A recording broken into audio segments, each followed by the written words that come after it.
जो शादीशुदा था उसकी भी शादी हो गई, जो कंवारा था उसकी भी शादी हो गई, जो बाल बच्चेदार था उसकी भी शादी हो गई, जो खुद बच्चा था उसकी भी शादी हो गई।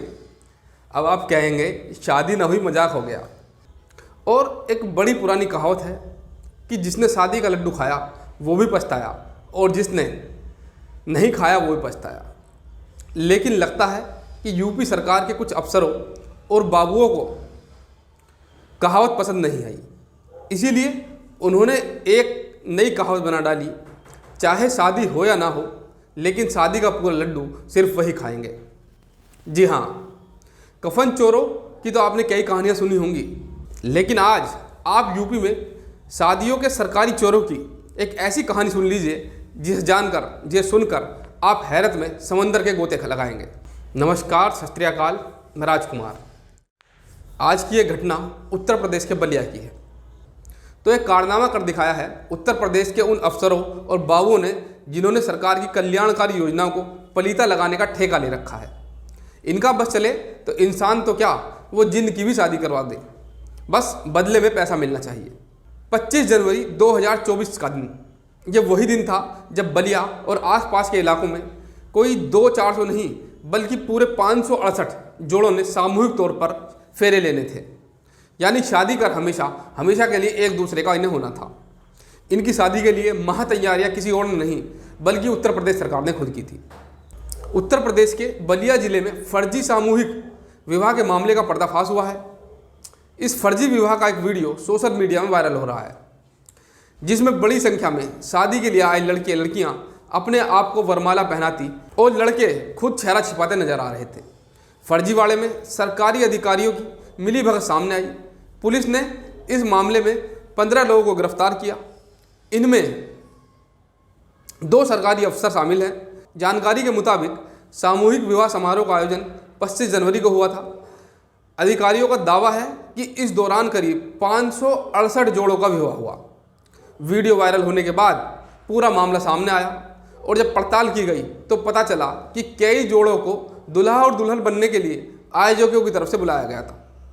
आयोजकों ने वहाँ पैसे बांटे और किसी को 500 रुपये देकर, किसी को 2000 रुपये देकर जो वहाँ शादी देखने आए थे उन्हें ही वहाँ दुल्हा और दुल्हन बना दिया गया। बलिया के स्थानीय लोगों का तो ये भी कहना है कि सामूहिक विवाह समारोह में बतौर दूल्हा दुल्हन शामिल होने के लिए उन्हें 500 और 2000 रुपये का भी लालच दिया गया। समारोह में कुछ ऐसी महिलाएं भी थीं जिनके पास कोई नहीं था। ऐसे में उन्होंने खुद ही अपने गले में वरमाला पहन ली। वहीं पर खड़े एक लड़के से जब एक रिपोर्टर ने पूछा कि वह यहाँ पर क्यों खड़ा है, तो उसने बताया कि उसको कुछ पैसों का लालच देकर यहाँ दूल्हा बनाया गया है। कई लोगों को ऐसे ही बैठाया जा रहा था। फर्जीवाड़े को लेकर सुर्खियों में आए इस मास वेंडिंग में बीजेपी विधायक केतकी सिंह बतौर मुख्य अतिथि शामिल हुए थे। उन्होंने कहा कि स्थानीय अधिकारियों ने मुझे विवाह समारोह में 2 दिन पहले ही आमंत्रण दिया था।